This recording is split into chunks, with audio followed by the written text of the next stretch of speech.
মোহাম্মদ আতাউর রহমান, নড়াইল 2। মাননীয় স্পিকার, আপনাকে ধন্যবাদ।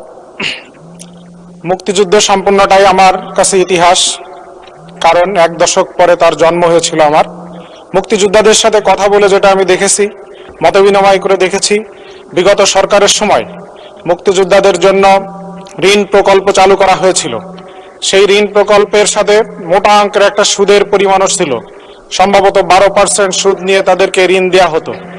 আমি আজকে এখানে দাঁড়িয়ে এটা বলতে চাই যে এই বাংলাদেশ স্বাধীন করার জন্য যারা জীবন বাজিকে রেখে আজ যুদ্ধে লিপ্ত হয়েছিল, তাদেরকে যদি সুদসহ ঋণ দেওয়া হয় তাহলে আমার কাছে মনে হয় এটা লজ্জাস্কর বলে জাতি সেটা মনে করে।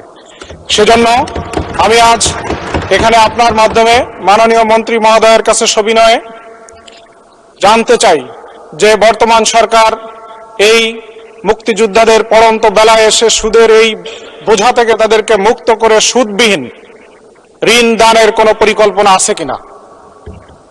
আপনার মাননীয় মন্ত্রী। মাননীয় স্পিকার, আপনাকে ধন্যবাদ। আপনার মাধ্যমে মাননীয় সংসদ সদস্যকে ধন্যবাদ। মাননীয় স্পিকার,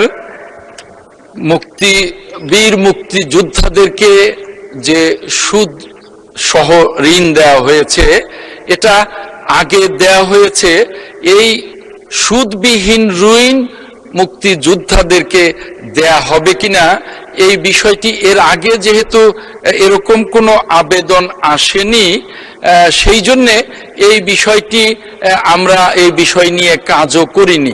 এখন যেহেতু মাননীয় সংসদ সদস্য এই বিষয়ে প্রশ্ন করেছেন বা এই বিষয়ে ওনার যে দাবিটি উনি তুলেছেন, উনি যদি সুদবিহীন ঋণ চান তখন মুক্তিযুদ্ধ মন্ত্রণালয় এই বিষয়ে কাজ করবে এবং এই বিষয়ে প্রয়োজনীয় ব্যবস্থা করবার জন্য মাননীয় প্রধানমন্ত্রীর সাথে কথা বলে এই বিষয়ে আমরা ব্যবস্থা নিতে পারবো।